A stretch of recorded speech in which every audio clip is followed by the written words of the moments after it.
शुरुआत करते हैं आज की न्यूज़पेपर की। सबसे पहले वर्ल्ड जियोग्राफी वाला पोर्शन, इसके अंतर्गत हम टाकला माकन डिज़र्ट का मैप देखेंगे। ठीक है, मैप के साथ साथ इसके कुछ फैक्ट भी हम देखने वाले हैं। टाकला माकन जो डिज़र्ट है वो आता है चाइना में पड़ता है। ठीक है, जैसे कि यदि हम पूरे वर्ल्ड का मैप देखेंगे तो ये इंडिया है छोटा सा, इससे लगा हुआ है चाइना, और चाइना में भी किस तरफ आपको पड़ेगा ये, चाइना के यदि आप जाते हो नॉर्थ की तरफ और पश्चिम की तरफ, तो ये येलो कलर जो आप देख रहे हैं इसको मैं थोड़ा और भी जूम करके दिखा देता हूँ। ठीक है, येलो कलर जो आप देख रहे हैं यही है टाकला माकन डिज़र्ट। देखिए जो टाकला माकन डिज़र्ट है, और कल हमने जो देखे थे एक और डिज़र्ट चाइना का जो हम देखे थे गोबी डिज़र्ट। ठीक है, तो गोबी और टाकला माकन ये देखो दोनों एक दूसरे से लगभग लगे हुए हैं। येलो कलर से गोबी हो गया और ये हो गया टाकला माकन डिज़र्ट। इस प्रकार से इसका फैलाव है।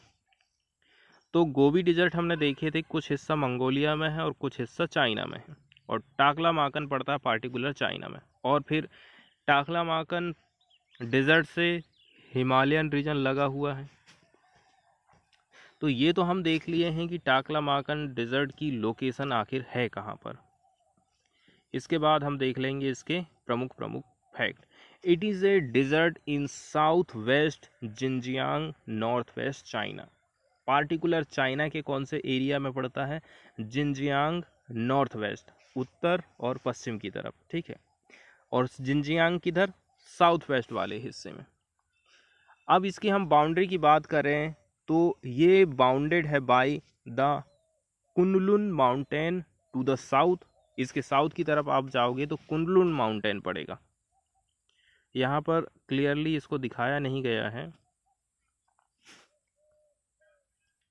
अब जिस कुनलुन की हमने बात करी है ना, वो देखिए ये है कुनलुन। कुनलुन कहाँ पर पड़ता है बताया गया है साउथ वाले हिस्से में। तो ये जो इसका दक्षिणी वाला जो हिस्सा है नीचे तरफ आप देख रहे हैं, कुनलुन माउंटेन है। The Pamir mountain to the west, यदि आप पश्चिम की तरफ जाओगे तो पामीर माउंटेन पड़ते हैं। ये देखिए लिखाना हुआ पामीर के माउंटेन। ठीक है, ये हमने देख ली। इसके पश्चिम की तरफ क्या है, इसके अलावा the Tian Shan range to the north. इसके अलावा पहाड़ी की एक रेंज है तियान सैन रेंज, इसको भी आप देख लीजिए। ये देख रहे हैं नॉर्थ की तरफ तियान सैन रेंज। और क्या चीज़ दिखाया जा रहा है, गोबी डेजर्ट। गोबी डेजर्ट इसके पूर्व की तरफ पड़ता है, ये यहाँ से क्लियर हो जाता है। ये देखिए ये टाकला माकन है और ये गोबी डेजर्ट, मतलब इसकी आप पूरब की तरफ जाओगे तो गोबी डेजर्ट पड़ेगा। चारों तरफ से किधर किधर ये घिरा हुआ है, ये बहुत इम्पॉर्टेंट चीज़ है, इसको हम देख चुके हैं। इसके अलावा और भी कुछ फैक्ट हम देखेंगे, जैसे कि यदि इसके फीचर की हम बात करें, it is one of the largest sandy desert in the world. तो जो बड़े बड़े रेतीले डेजर्ट होते हैं उन बड़े बड़े डेजर्ट में ये शामिल है। कौन सा, टाकला माकन। क्लाइमेट की यदि हम बात करें तो क्लाइमेट यहाँ मॉडरेटली रहती है, वार्म एंड मार्केटली कॉन्टिनेंटल यहाँ की जलवायु बताई जाती है। मैक्सिमम एनुअल यदि टेम्परेचर यदि आप बात करोगे तो ये रहता है 70 डिग्री फ़ारेनहाइट, यदि फिर 39 degree centigrade. Winters are cold in January, the average air temperature is 14 से लेकर के 16 डिग्री, मतलब कि -10 से -9। फिजियोग्राफी की यदि हम बात करें तो several small mountain ranges and chain composed of sandstone and clays of Cenozoic age formed within about the past 65 million years rise in the western part of the desert। किधर किधर से ये किन किन चीज़ से घिरा हुआ है, ठीक है, कितना ये पुराना इसका इतिहास हो सकता है, ये सब बातें यहाँ पर बताई जाती। रिवर की यदि हम बात करें, in the north the sands of the Taklamakan form a clear boundary with the vegetated Tarim river valley. ठीक है, तारिम रिवर वैली की यहाँ पर बात करी जाती है। तो जो फर्स्ट मैप है ना, यहाँ पर ये नदियाँ भी दिखाई गई हैं। नेक्स्ट जो न्यूज़ देखने वाले हम वो है पीआईबी से विशेष जूरी पुरस्कार। ठीक है, स्पेशल जूरी अवार्ड जिसको हम कहते हैं, सिल्वर पीकॉक सर्टिफिकेट और 15 लाख रुपए कैश मिलेगा। एक फिल्म, मतलब फिल्म के किसी भी एक पहलू के लिए जिसे जूरी पुरस्कार या फिर स्वीकृति देना चाहती है, एक व्यक्ति उसके एक फिल्म में कलात्मक योगदान के लिए को दिया जाता है। पुरस्कार यदि किसी फिल्म को देते हैं तो फिल्म के निर्देशक को ये पुरस्कार मिलने वाला है। तो ये हम देख लिए जूरी पुरस्कार से रिलेटेड। अब हम देखते हैं न्यूज़ में आखिर क्या बात दी गई है। इसमें बताया जाता है कि गंगा संरक्षण के लिए किए गए इम्पोर्टेंट वर्क के लिए NMCG को विशेष जूरी पुरस्कार प्रोवाइड किया गया है। जूरी ने जल मैनेजमेंट में आदर्श बदलाव लाने के लिए NMCG द्वारा जो काम किया गया है इनको मान्यता दी है, भले ही अभी गंगा नदी के संरक्षण का उनका प्रयास चल रहा है। तो इस प्रकार से जो पुरस्कार दिया जाता है तो उनके काम को प्रोत्साहन किया जाता है ताकि वो खुद और आगे अच्छे से इस प्रकार के काम कर सकें। इसके अलावा दूसरे लोग भी आगे आएं और ये काम कर सकें। तो राष्ट्रीय स्वच्छ गंगा मिशन NMCG को 2 से 3 मार्च 2022 तक वर्चुअल तरीके से आयोजित 7वें भारतीय उद्योग जल सम्मेलन और फिक्की जल पुरस्कारों के 9वें संस्करण में विशेष जूरी पुरस्कार प्रोवाइड किया गया है। PIB की जो न्यूज़ है वो नेक्स्ट वाली है विश्व श्रवण दिवस से रिलेटेड। ठीक है, विश्व श्रवण दिवस मतलब ऐसे लोग जो कि सुनने में सक्षम नहीं हैं उनके लिए, उनको जागरूक करने के लिए ये दिवस मनाया जाता है ग्लोबली। तो केंद्रीय स्वास्थ्य सचिव हैं हमारे राजेश भूषण। इनका कहना है कि जो सुनने की प्रॉब्लम है इससे संबंधित भारत का पहला कार्यक्रम बहरेपन की रोकथाम कैसे करना है और नियंत्रण कैसे करके हो सके, नेशनल लेवल पर एक कार्यक्रम चलता है जिसका नाम है NPCCD। 2006 में NHM के अंतर्गत इसको हमने चालू करे थे। 3 मेन बातें इसकी, 3 पिलर हैं। पहली बात, सुनने में जो प्रॉब्लम आ रही है उसको हमें रोकना है, उसकी शीघ्र पहचान करना है और उपचार के बारे में हमें जागरूकता पैदा करना है। इसके अलावा आशा वर्कर, NM, GDM और ENT सर्जन आदि संबंधित पेशेवर को हमें ट्रेनिंग देना है। इसके अलावा हमें उसकी जांच करना है, उसका उपचार करना है और पुनर्वास से संबंधित सेवा वितरण को हमको मजबूत करना है। हमें इस बात पर ध्यान देना है कि भारतीय सांकेतिक भाषा अनुसंधान और प्रशिक्षण केंद्र, अब चूंकि जो सुन नहीं सकते हैं तो उनको संकेत के माध्यम से बताया जाता है कि छात्रा सुश्री दीपाली ने सांकेतिक भाषा में पूरे कार्यक्रम का लाइव अनुवाद भी किया था। कुछ और भी प्रयास भारत सरकार की तरफ से किए जाते, जैसे कि एम्स और मैसूर के अखिल भारतीय वाक और श्रवण संस्थान AIIHS से संबंधित 11 आउटरीच सर्विस सेंटर, यहाँ पर जो श्रवण बाधित लोग हैं इनके लिए नवजात श्रवण जांच सुविधाओं की शुरुआत की है। यहाँ पर आप जांच करवा सकते हैं। अब फ्री है कि कैसा है ये हम नहीं कह सकते। इसके अलावा नवजात मतलब जो नए नए बच्चे हैं जिनका जन्म हो रहा है, स्कूली स्टूडेंट और जो वयस्क लोग हैं, इनके लिए पिछले 2 सालों की स्क्रीनिंग रिपोर्ट के साथ साथ में बच्चों और बूढ़ों के लिए श्रवण और जांच के लिए दिशा निर्देशों की एक बुक भी पब्लिश की गई है।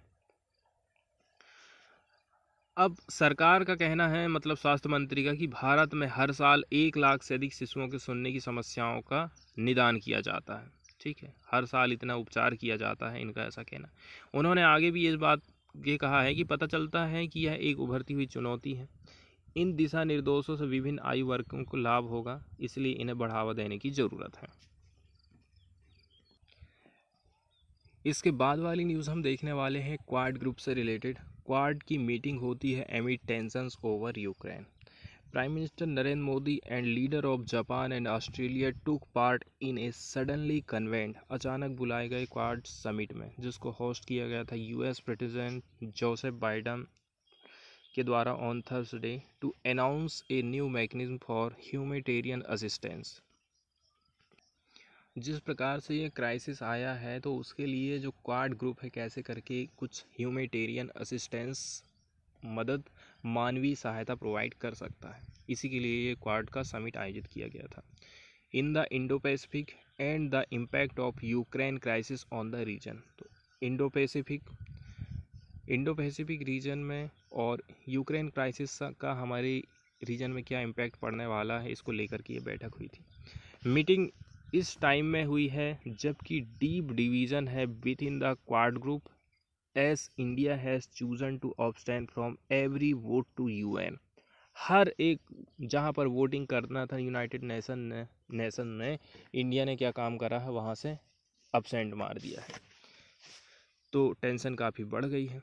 The other organisation that criticised the Russian attack on Ukraine in the past week, while the US, Japan, Australia have been calling for a tough line on Moscow. US, Japan और Australia एक साथ में आ गए हैं कि अब Moscow के ऊपर और भी ज़्यादा थोड़ी कड़ाई बरती जाए। US State Department cable that appeared in an online news report Thursday that was subsequently retracted as an error said India's abstain place it in Russia's scam। मतलब कि रसिया की झोली में चला गया है इंडिया, ऐसा बताया जा रहा है। The quad leader discussed the ongoing conflict, अभी जो कॉन्फ्लिक्ट चल रहा है उस पर चर्चा हुई। इसके अलावा हम ह्यूमैनिटेरियन जो क्राइसिस आया यूक्रेन में, इस पर भी चर्चा हुई है। चूँकि क्वाड से रिलेटेड न्यूज़ आई है इसलिए हम क्वाड के बारे में कुछ बेसिक फैक्ट देख लेते हैं। द क्वाड्रिलैटरल सिक्योरिटी डायलॉग, जिसमें इंक्लूड है जापान, इंडिया, अमेरिका और ऑस्ट्रेलिया।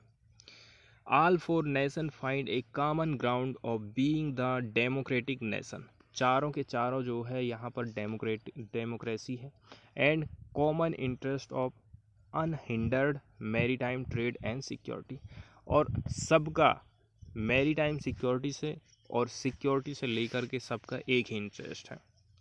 जेनेसिस की यदि हम बात करें तो the grouping traces its genesis to 2004। कब इसकी नींव रखी गई? 2004 में, जबकि when the four countries came together to coordinate relief operation in the aftermath of tsunami से निपटने के लिए चारों देश एक साथ में आए थे। 2004 की जो सुनामी आई थी तभी से इसकी नींव रखी गई है। बताया जाता है it then met for the first time in 2007, इसके बाद ये लोग 2007 में मिले पहली बार, on the sideline of the Association of South East Asian Nations, ASEAN के साइडलाइन में।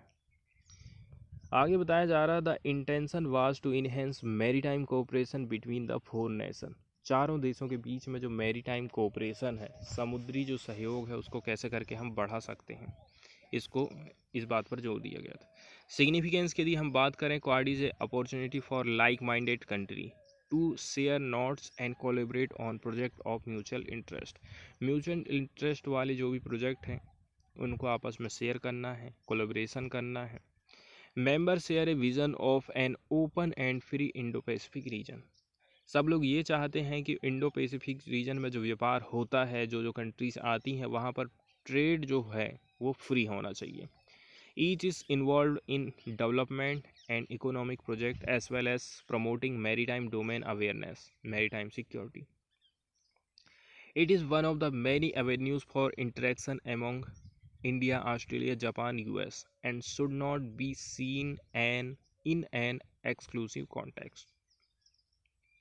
चाइना किस प्रकार से क्वाड को देखता है? There is a general understanding that the quad would not take on military dimension against any country. एक बात क्लियर ये है कि मिलिट्री वाला कोई ग्रुप ऐसा खड़ा नहीं कर दिए हैं क्वाड को बना करके। The strategic committee in China nevertheless had branded it an emerging Asian NATO. अगली न्यूज़ हम देखेंगे NHRC से related, National Human Rights Commission के बारे में। ठीक है, राष्ट्रीय मानव अधिकार आयोग, यह एक स्टैट्यूटरी बॉडी है और यह संवैधानिक कोई बॉडी नहीं है, मतलब कि शुरू से ही संविधान में इसका उल्लेख नहीं था, हमने कुछ नियम कानून बनाए हैं और उसके बाद NHRC को हमने संविधान में शामिल किए। इसकी स्थापना हुई थी 1993 में under A legislation enacted by the parliament, namely the protection of human rights act 1993। इसको इस्टेब्लिश किया गया था 1993 में एक लेजिस्लेशन के माध्यम से, जिसका नाम था protection of human rights act 1993। इसके बाद इसमें कुछ संशोधन किए गए 2006 में। Watchdog of human right relating to life, liberty, equality and dignity of the individual guaranteed by the constitution या फिर embodied in the international covenants and enforceable by court. संविधान में जो अधिकार दिए गए वो अधिकार यदि लोगों को नहीं मिलते हैं तो उसको दिलाने का काम ये आयोग करेगा। Conformity with the Paris principle, Paris principle को ध्यान में रखते हुए adopted at the first international workshop on national institution for promotion and protection of human right held in Paris in October 1991 and endorsed by the general assembly of United Nations by its regulation 48-134 of 20 December 1993। Composition की यदि हम बात कर लें तो ये multi member body है consisting of A chairman and 4 member. एक इसमें चेयरमैन रहेगा और इसमें 4 मेंबर्स रहेंगे। चेयरपर्सन कौन रहेंगे? Retired chief justice of India या फिर जज of the supreme court. Member serving और रिटायर्ड जजेस of the supreme court, member कौन रहेंगे? जो अभी जज के रूप में काम कर रहे हैं या फिर रिटायर्ड जज हैं सुप्रीम कोर्ट के, वो लोग इसके मेंबर बनते हैं। ए सर्विंग और retired chief justice of high court, high court का यदि कोई चीफ जस्टिस है जो कि सेवा दे रहा है या फिर रिटायर हो गया वो भी बन सकता है। इसके अलावा 2 पर्सन्स हैविंग नॉलेज और practical experience in human rights. मतलब कि 4 सदस्य कौन कौन हो गए? एक हो गया सुप्रीम कोर्ट से, एक हो गया हाई कोर्ट से, और 2 व्यक्ति ऐसे हैं जिनको प्रैक्टिकल एक्सपीरियंस है ह्यूमन राइट्स में। ठीक है, इस प्रकार से 4 इसके मेंबर ही रहते हैं।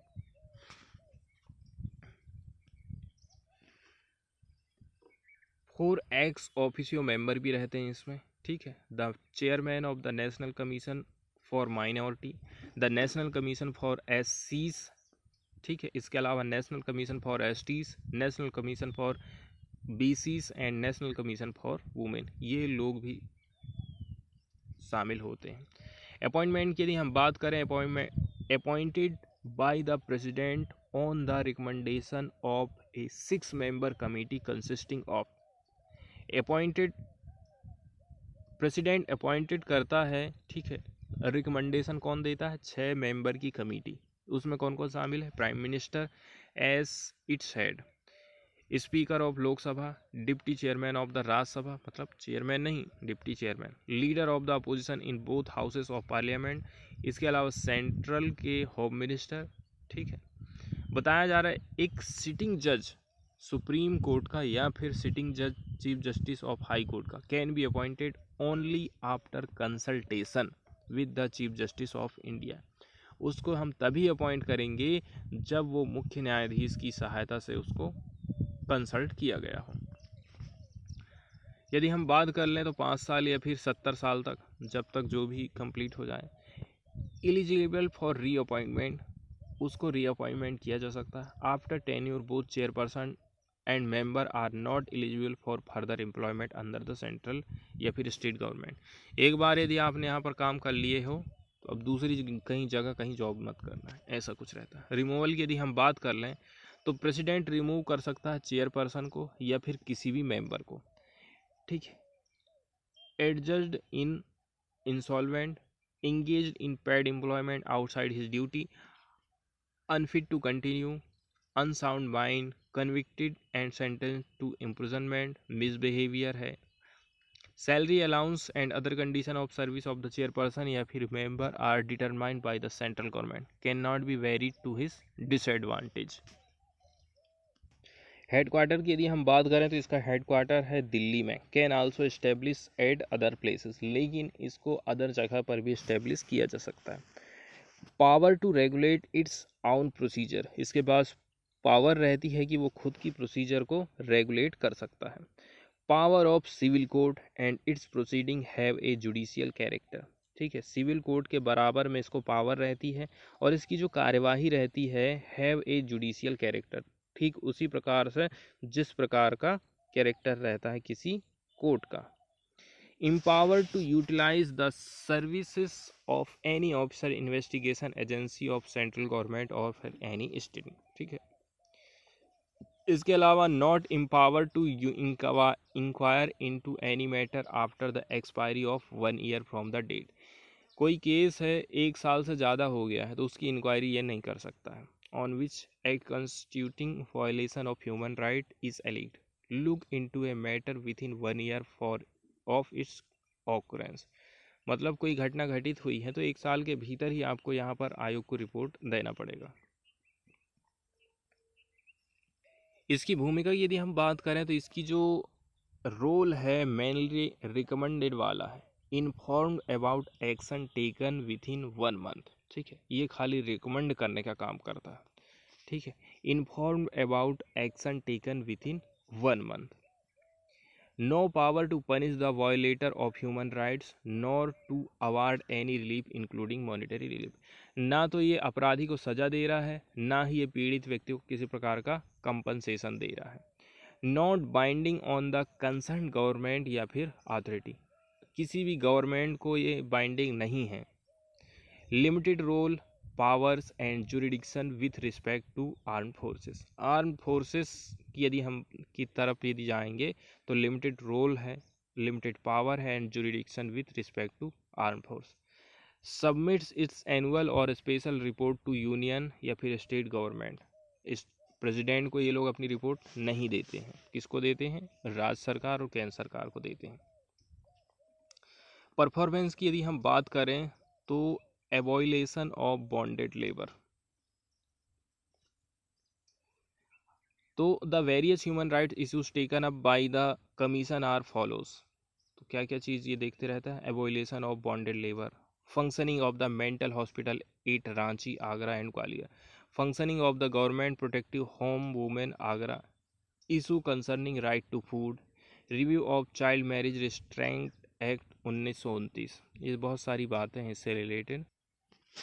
न्यूज़ की तरफ यदि हम चलें तो NHRC ने इशू किया है नोटिस टू दिल्ली गवर्नमेंट। ठीक है, क्यों किया है ये देख लेते हैं। The national Human Rights commission NHRC on Thursday issue notice to the government of Delhi and the Delhi Development Authority DDA seeking detailed report on the city's water body। City की जो वाटर बॉडी है वहाँ पर detail ये report को seek कर रहे हैं। Taking cognizance of a report in the Hindu. NHRC took so moto cognizance of the report published on Thursday on disappearing water bodies in the national capital। बात यह है कि यहाँ पर जो वाटर बॉडी है ना वो धीरे धीरे करके विलुप्त होते जा रही हैं। इसी को संज्ञान में लेते हुए NHRC ने दिल्ली गवर्नमेंट को नोटिस जारी किया है।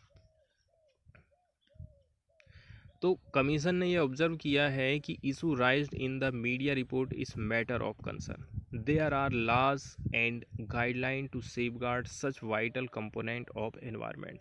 तो हमें पर्यावरण का संरक्षण करना है। The alleged negligence by the authorities tantamount to violation of human right, as the water body and wetland are a vital part of the hydrological cycle, which provide a wide range of ecosystem service such as water storage, water purification, erosion control and microclimate regulation. It also help mitigate urban floods, ऐसा NHRC का कहना है। इसके बाद वाली जो next news है वो हम देखने वाले हैं एशियन इंफ्रास्ट्रक्चर इन्वेस्टमेंट बैंक के बारे में। The Asian Infrastructure Investment Bank is a new international development bank. तो ये जो बैंक है वो इंटरनेशनल है। ये प्रोवाइड करता है finance for infrastructure project in Asia. Asia में यदि कहीं पर भी सड़क बनाना है, पुल बनाना है, एयरपोर्ट बनाना है तो उसके लिए जो फाइनेंस है ये बैंक प्रोवाइड करता है। इसने अपने कामकाज चालू कर दिया था जनवरी 2016 से। तो इसको हम समझने की कोशिश करते हैं। The Asian Infrastructure Investment Bank is a multilateral development bank. इसका हेडक्वार्टर है बीजिंग में। Like other development banks, its mission is to improve social and economic outcome. समाज को बढ़ावा देना, ठीक है, आर्थिक प्रगति करना इन इट्स रीजन, एशिया और एशिया के बाहर भी। The bank opened in January 2016 और इसके मेंबर कंट्री की हम बात करें तो अभी तक 86 अप्रूव्ड इसके मेंबर हैं पूरे विश्व भर में। History of the Asian Infrastructure Investment bank, इसका इतिहास हम देख लेते हैं। चाइना के लीडर हैं Xi Jinping first propose the Asian Infrastructure Bank, कहाँ पर? APEC summit in Bali in 2013। कई सारे observer have interpreted the bank as a way challenge to international lending body that some consider reflect American foreign policy interests, such as International Monetary Fund, the World Bank and Asian Development Bank। तो other जो banks हैं जो कि internationally money को उधार देते हैं, इन्हीं की तर्ज पर इसकी स्थापना की गई थी। मतलब की बात ऐसी है कि यदि पूरे वर्ल्ड भर में 2 बैंक ही हैं तो वो ज़्यादा इंटरेस्ट रेट पर ब्याज देंगे। यदि 10 बैंक आ जाते हैं ऐसे उधार देने वाले इंटरनेशनली, तो उनकी जो ब्याज दर है उसमें कंपटीशन बनेगा और ब्याज की दर कम हो जाएगी। ठीक इसी बात को सोचते हुए एशियन डेवलपमेंट बैंक की स्थापना की गई थी। आगे इसमें बात करी जाती है, ठीक है, कि ये जो bank, in this banks case China control half of the banks voting share. अब यहाँ जो वोटिंग का शेयर है ना, सबसे ज़्यादा हिस्सा है चाइना के पास में, which gives the perception that AIB will function in the interest of Chinese government. इससे ये बात पता चलती है कि कहीं ये जो बैंक है चाइना की गवर्नमेंट के हिसाब से ना काम करे। The US has questioned the bank's governing standard and its social and environmental safeguard, perhaps pressuring allies not to apply for membership. और इस प्रकार से कुछ संदेह हो जाता है कि जो लोग भी इसमें के मेंबर बनते हैं। अमेरिका तो इसके कामकाज पर क्वेश्चन उठाते रहता है। फिर भी despite American objection approximately half of NATO has sign on. NATO के लगभग आधे सदस्य इस बैंक से जुड़ गए हैं। S has nearly average large Asian country with the exception of Japan। Japan यहाँ से छूट गया। The result is widely considered in indicator of China's growing international influence at expense of United States। Structure की यदि हम बात करें तो the bank is headed by the board of governor. Board और गवर्नर रहते हैं जो कि इसके हेड रहते हैं, हेडेड किए जाते हैं, ठीक है। तो बोर्ड ऑफ गवर्नर, अब ये कैसे बनता है? One governor and one alternate governor appoint किया जाता है ईच ऑफ 86 मेंबर कंट्रीज। कहाँ से? हर देश से। A non resident board of director, एक non resident board of director भी रहता है, ठीक है। Is responsible for the direction and management of bank, such as banks की स्ट्रेटजी क्या रहेगी, एनुअल प्लान क्या रहेगा, बजट कितना रखना है, इस्टेब्लिशिंग पॉलिसी और ओवरसाइट प्रोसीजर, प्रोसीजर की भी देखरेख करना, ये किसका काम रहता है? ये काम रहता है बोर्ड ऑफ डायरेक्टर का। इसके अलावा the bank staff is headed by the president who is elected by AIB share holders. अब जो बैंक का स्टाफ रहता है ना, जिसका हेड कौन है? प्रेसिडेंट। ये चुना जाता है AIB के शेयर होल्डर से फॉर ए 5 ईयर टर्म, 5 साल के लिए। इसके अलावा इज एलिजिबल फॉर री इलेक्शन 1, इसके बाद उसको फिर से चुन सकते हैं। The president is supported by senior management, president का सपोर्ट सीनियर मैनेजमेंट करेगा, including 5 vice president for policy and strategy, investment, operation, finance, administration and cooperate secretariat. तो ये सारी चीज़ें हम देख चुके हैं एशियन इंफ्रास्ट्रक्चर बैंक से रिलेटेड। अब हम आते हैं न्यूज़ की तरफ और न्यूज़ में देख लेते हैं कौन सी बात यहाँ लिखी है। बताया जा रहा है कि बीजिंग बेस्ड AIB ने पुट होल्ड कर दिया है रसिया और बेलारूस के प्रोजेक्ट को, मतलब कि ऑन होल्डिंग में डाल दिया है। अभी इनके कामकाज की कंटिन्यूटी पर थोड़े क्वेश्चन लग रहे हैं। Adherence to international law lies at core of the institution. दिक्कत यही है कि इंटरनेशनल जो नियम कानून है ना, वो उसको ध्यान में रख कर के ये सब बातें सामने आ रही। तो एशियन इंफ्रास्ट्रक्चर इन्वेस्टमेंट बैंक ने थर्सडे के दिन ये कहा, it was putting on hold and receiving all project in Russia and Belarus. तो जितने भी रसिया प्रोजेक्ट को रिसीव कर रहा है और बेलारूस रिसीव कर रहा है, उन सब को हम होल्डिंग में डाल रहे हैं। The move comes एमिड sweeping sanction, क्योंकि रसिया के ऊपर स्वीप फैसिलिटी का सैंक्शन लग चुका है। स्वीप फैसिलिटी के बारे में मैं एक्सप्लेन वाले पेज में आपको समझाया था। यदि आपको और भी अच्छे से समझना है, एक बार उसको रिपीट करना है, रिवाइज करना है, तो आप जो है 1-2 दिन पहले का न्यूज़पेपर देख सकते हैं। उसके जो फ्रंट वाला पेज है ना, जब सर्च मारोगे आप, सर्च नहीं मारोगे, प्लेलिस्ट को देखोगे तो वहाँ पर आपको स्वीप फैसिलिटी के बारे में दिख जाएगा। उसी दिन का आप ओपन करके देख लेना। इसके बाद में यहाँ पर बताई जाती है चाइना की शेयर होल्डिंग वोट के बारे में, कितना % वोट का वो शेयर अपने पास रखता है। China is the AIB's largest share holder with 26.5% voting share. India second largest है 7.5%। इसके बाद है Russia 5.97% voting share. Belarus is also a member of the bank which is headed by China's Jin Liqun. ठीक है, इसका head कौन है? China के जिन लिक्वन है। Farmer reserve bank of India के गवर्नर हैं उर्जित पटेल, ये यहाँ के वाइस प्रेसिडेंट हैं बैंक के। इसके अलावा बताया जाता था AIBB said in a statement is a multilateral organization created by an international treaty and adherence to international law lies at every core of our institution। लेकिन दिक्कत यही है ना कि ये भी इंटरनेशनल जो नियम कानून बने उसके हिसाब से ही काम करता है। अब रसिया के ऊपर जब सैंक्शन लगा दिए हैं तो कैसे करके ये हेल्प कर पाएगा उन प्रोजेक्ट में फाइनेंस करने के लिए, यही दिक्कत खड़ी हो जाती है। तो ये जो हमारा बैंक है वो एक्टिवली मॉनिटरिंग कर रहा है सिचुएशन को और ऐसे अनुमान लगा रहा है इसका इम्पैक्ट क्या पड़ेगा AIB के ऑपरेशन में और हमारे मेंबर की इकोनॉमी पे। ठीक है, इसके अलावा हम we will management do our utmost to safeguard the financial integrity of AIB against the backdrop of involving economic and financial situation. इसके बाद वाली जो न्यूज़ हम देखने वाले हैं वो श्रीलंका से है। श्रीलंका में किस प्रकार से फ्यूल की किल्लत जा रही है, बिजली में जो कटौती चल रही है, वो अभी श्रीलंका की वर्तमान कंडीशन क्या है उस बात को बताता है।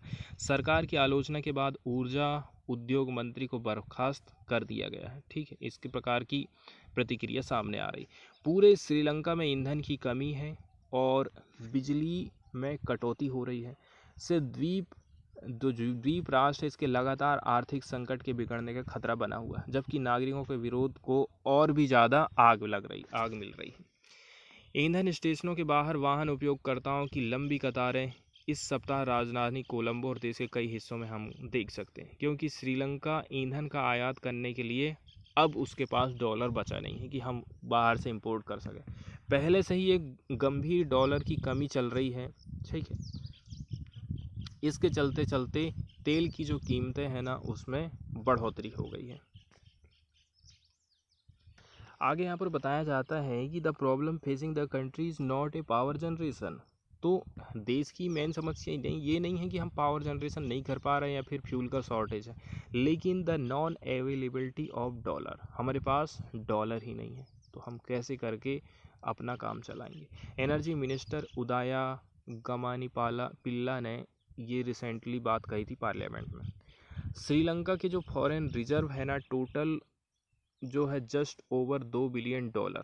ठीक है, since the beginning of this year, शुरू में $2 बिलियन था, इतना रुपया उनके पास। The government must repay foreign डेब्ट $7 बिलियन दिस ईयर, और $7 बिलियन का तो उनके ऊपर कर्जा है। $1 बिलियन रीपेमेंट करना है, ड्यू है कहाँ पर? जुलाई में। In its response to the pandemic, the government imposed import restriction to save dollar। अब दिक्कत आ गई तो हमने क्या काम कर दिए? चीज़ों का आयात करना हमने बंद कर दिया, resulting in frequent shortage of essential, जैसे कि मिल्क पाउडर, पल्सेस और स्पाइसेस। अब जब हम चीज़ों को आयात नहीं कर रहे हैं, हमारे पास कम ही चीज़ें बची हैं, तो जाहिर सी बात है चीज़ें कम है तो उनके प्राइस बढ़ेंगे। ठीक है, क्योंकि डिमांड बढ़ रही है और चीज़ें कम हैं। President Gotabaya Rajapaksa on Thursday sacked minister of energy Udaya Gammanpila who was in charge of fuel import and minister of industries Wimal वीरस्वाना। और भी यहाँ पर जो है श्रीलंका के खर्चे के बारे में बताया जाता है कि रफली श्रीलंका स्पेंड करता है $500 मिलियन एक मंथ में to source diesel and petrol. काहे के लिए? डीजल और पेट्रोल के लिए इतना रुपया खर्च करता है। फरवरी की बात कर लो, श्रीलंका ने साइन किया था an arrangement of $500 million loan from India to help the island nation with the fuel import. On 15 February Sri Lanka receive 4000 metric ton fuel consignment from the Indian Oil Corporation. इतना इस कंपनी से फ्यूल लेने के लिए बातचीत हुई। Sri Lanka on Tuesday announce 7.5 hour daily power cut across the country. ठीक है, कितना? 7.5 hour daily power cut across the country, ये कंडीशन आ गई श्रीलंका की। इसके बाद वाली जो न्यूज़ है वो हम देखने वाले हैं एफपीआई से रिलेटेड। ठीक है, जो हमारा इकोनॉमिक वाला पोर्शन है यहाँ से कुछ कवर हो जाएगा। देखिए, किसी विदेशी व्यक्ति या फिर कंपनी के द्वारा यदि इंडियन कंपनी में पैसा फंसाया जाता है तो उसको हम कहेंगे विदेशी निवेश। ठीक है, जैसे कि गूगल यदि इंडिया में इन्वेस्ट करती है कहीं पर इंडिया में तो वो कहा जाएगा विदेशी निवेश। विदेशी निवेशक उस कंपनी के शेयर खरीद सकते हैं या फिर बॉन्ड खरीद सकता है या फिर खुद भी हमारे यहाँ पर कोई इंडस्ट्री स्थापित कर सकता है। मतलब दो तरीके का इन्वेस्टमेंट यहाँ पर बात करी जा रही है। एक तो शेयर खरीद ले, बॉन्ड खरीद ले या फिर नया कारखाना वो इस्टेब्लिश कर सकता है, लेकिन ये पूंजी निवेश रिपार्टिएबल बेसिस पर होता है। ठीक है, इसका मतलब ये है कि विदेशी निवेशक ने यहाँ जो भी पूंजी निवेश किया है उसे वो निकाल कर स्वदेश वापस ले जा सकता है। इसी को हम कहते हैं रिपार्टिएबल बेसिस। अब जो निवेश है वो दो प्रकार से हो सकता है। ठीक है, विदेशी निवेशक दो प्रकार से इन्वेस्ट कर सकते हैं। पहला होता है एफडीआई और दूसरा होता है एफपीआई। अब यदि किसी फॉरेन की परियोजना या फिर कंपनी में किए जाने वाला निवेश एफडीआई होता है। ठीक है, किसी भी दूसरे देश की परियोजना में या फिर कंपनी में आप निवेश कर रहे हो तो वो एफडीआई कहलाएगा। ये सीधा सीधा निवेश रहता है और लंबे समय के लिए किया जाता है। विदेशी कंपनी इसके जरिए मेजबान देश की कंपनी में अहम हिस्सेदारी खरीद लेती है और अपनी अटेंडेंस को दर्ज करती है, टेक्नोलॉजी को ट्रांसफ़र करती है और ज़्यादा रोजगार प्रोवाइड करती है। 10% से कम हिस्सेदारी खरीदने को हम कहते हैं एफपीआई। जब कोई इन्वेस्टर शेयर मार्केट में सूचीबद्ध इंडियन किसी कंपनी के शेयर 10% से कम हिस्सेदारी खरीद ले तो उसको एफपीआई हम कहेंगे। ये इन्वेस्ट शेयर और बॉन्ड के रूप में रहेगा। वैसे जब कोई विदेशी पोर्टफोलियो निवेशक 10% से अधिक हिस्सेदारी खरीद लेना तो उसे फिर एफडीआई ही माना जाता है। विदेश पोर्टफोलियो निवेश, ठीक है, फॉरेन पोर्टफोलियो इन्वेस्टर आमतौर पर छोटे से टाइम के लिए रहता है। ये इनडायरेक्ट निवेश इन्वेस्ट होता है, डायरेक्ट नहीं होता, इनडायरेक्टली होता है। शेयर के माध्यम से आप हमारे यहाँ इन्वेस्ट कर रहे हैं। तो क्या काम करता है पोर्टफोलियो इन्वेस्टर? अपने फ़ायदा और नुकसान को देखते रहता है। अचानक इंडियन कंपनी के शेयर या बॉन्ड बेचकर यहाँ से निकल जाता है। इसीलिए इसे धन सृजन के रूप में भी जाना जाता है। मतलब कि आप केवल पैसा बनाने के लिए इंडिया में पैसा फंसा रहे हो। और इसी के अंतर्गत परोक्ष निवेश की श्रेणी में एफआईआई आता है, फॉरेन इंस्टीट्यूशनल इन्वेस्टर, है ना, ये लोग भी इसी के अंतर्गत आते हैं। एफआईआई का मतलब ये है कि भारत से बाहर स्थापित उन कंपनी या फिर संस्था से है जो इंडिया में शेयर मार्केट में पैसा लगाएंगे। ऐसे इन्वेस्टर एफआईआई के रूप में सीबी के पास रजिस्ट्रेशन इनको करवाना अनिवार्य है। विदेशी pension fund, mutual fund, banking इसके एग्जाम्पल हैं।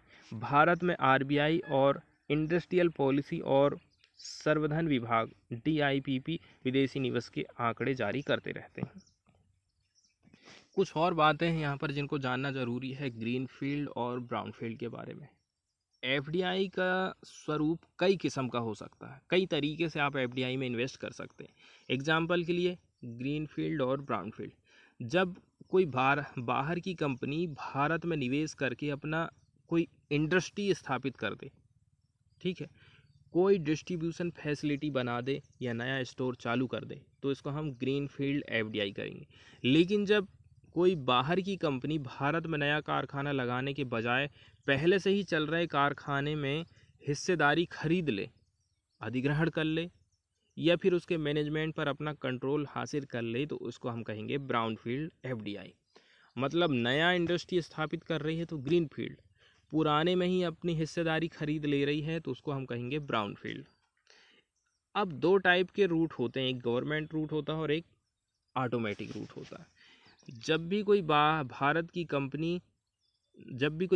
कंपनी भारत की कंपनी में निवेश करेगी तो उसको दो तरीके से निवेश करना पड़ेगा, एक ऑटोमेटिक वाला रास्ता और एक होता है गवर्नमेंट वाला रास्ता। ऑटोमेटिक में फॉरेन इन्वेस्टरों को निवेश करने के लिए भारत सरकार या फिर आरबीआई की अनुमति नहीं चाहिए। इसमें उन्हीं सेक्टर में निवेश किया जाएगा जिनका उल्लेख विदेशी मुद्रा प्रबंधन कानून के नियमों के अंतर्गत है। इतने सब्जेक्ट हैं, यहाँ पर आप फ्री में इन्वेस्ट कर सकते हो। दूसरी और जो क्षेत्र ऑटोमेटिक रूट के दायरे में नहीं आते हैं उनमें निवेश के लिए सरकार की अनुमति जरूरी है, इसलिए इस व्यवस्था को गवर्नमेंट रूट के तौर से हम जानते हैं। अब यहाँ पर न्यूज़ ऐसी आई है कि एफपीआई में इंडियन इक्विटी की जो होल्डिंग है वो 2% डिक्लाइन हो गई है, गिरावट आई गई है। ठीक, the value of foreign portfolio investor holding in domestic equity reach $654 billion in 3 month ended December 2021। ये ड्रॉप हो गया 2% from the preceding quarter according to the Morningstar report. अब क्यों हुई है, क्या हो सकती है, आप खुद अंदाज़ा लगा सकते हो कि रसिया और यूक्रेन के जो रिलेशन ख़राब हुए हैं इसी के चलते चलते।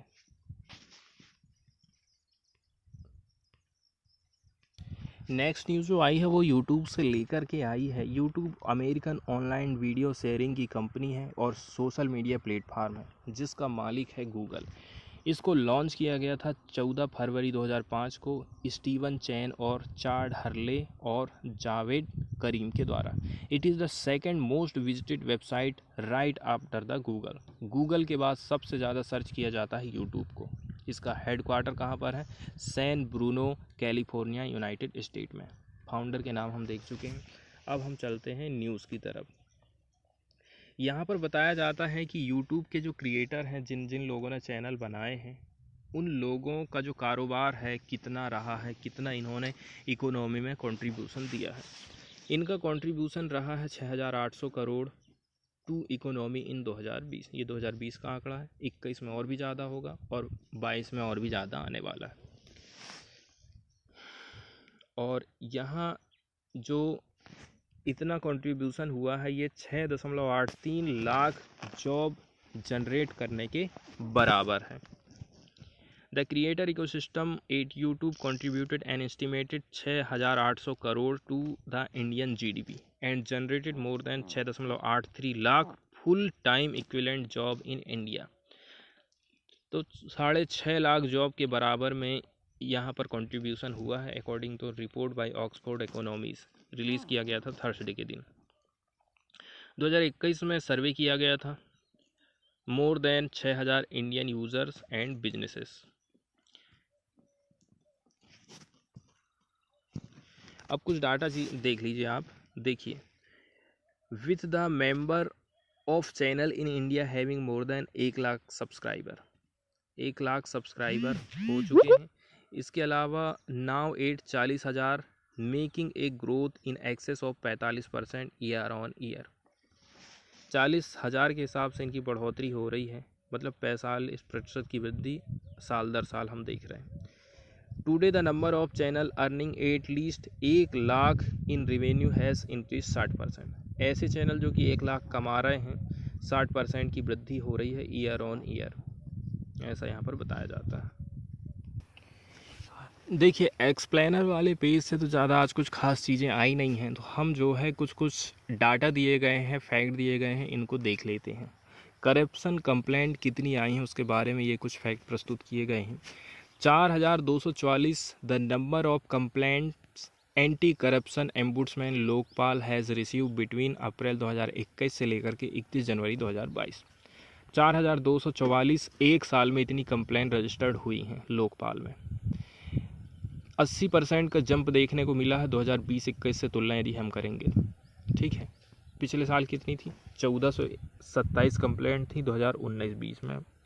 The government had issued a format of filing corruption complaint with the Lokpal against public servant in March 2020।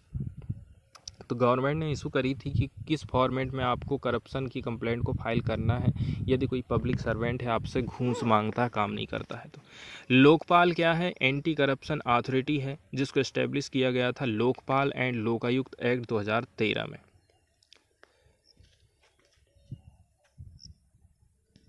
Second वाला जो डाटा है वो अटैक ऑन स्टूडेंट को लेकर के है। 100 the number of Indian student beaten up and sent back to Ukraine by police border guard as claimed by the Belarus envoy on Wednesday. Belarus की तरफ से ये बात कही गई है कि 100 स्टूडेंट ऐसे हैं जिनको जो पुलिस बॉर्डर के गार्ड थे उन्होंने पीटा और यूक्रेन वापस भेज दिया, जाओ भागो करके। ठीक है। Belarus ambassador Valentin Rybakov while delivering a statement in United Nation General Assembly added that the student were thereafter placed in a refugee camp in Romania. इसके बाद उनको रोमानिया के कैंप में रखा गया। In his speech Ukraine's ambassador to the UN Sergiy Kyslytsya said that one Indian national was killed and one Chinese citizen was wounded in the Russian military operation। ऐसे ऐसे data यहाँ पर प्रस्तुत करे जाते हैं। इसके बाद नेक्स्ट जो डाटा है वो क्या चीज़ का है, इसको हम देख लेते हैं। सिटीजन फ्ली यूक्रेन, कितने लोग यूक्रेन को छोड़ करके भागे हैं, ये डाटा यहाँ पर बताया जाता है। 1 मिलियन, लगभग 1 million the number of people who have fled Ukraine since Russia's invasion. जब से रसिया ने अटैक किया है तब से 1 मिलियन लोग जो है वहाँ से बाहर चले गए हैं। Less than a week ago the UN refugee agency ने ऐसा कहा। According to the tally from the UN high commissioners for refugee, more than 2% of Ukraine population were on move across border. 2% जो है मूव कर रही है across border को, ऐसा कहना है।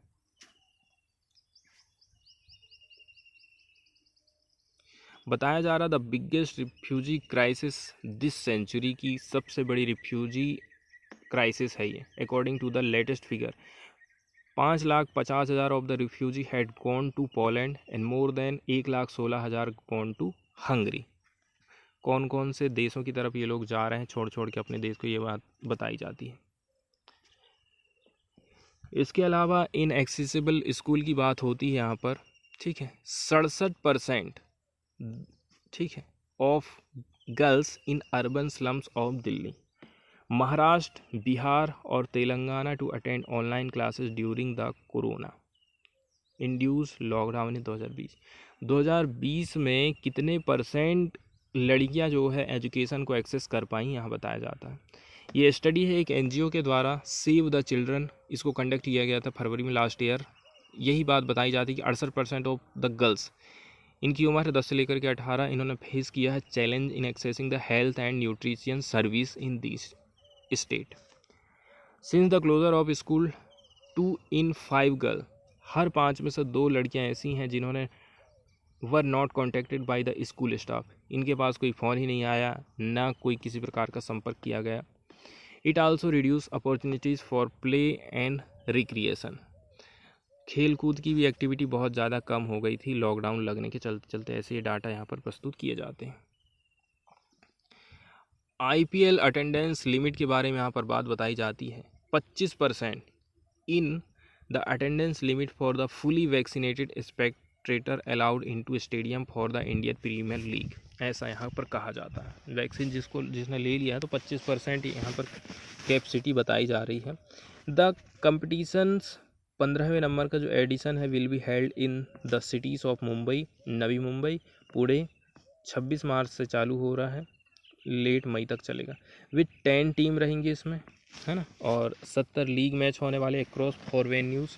Calling it A boost for local economy and moral, Maharashtra tourism minister Aditya Thackeray, ऐसा इन्होंने ट्वीट किया था।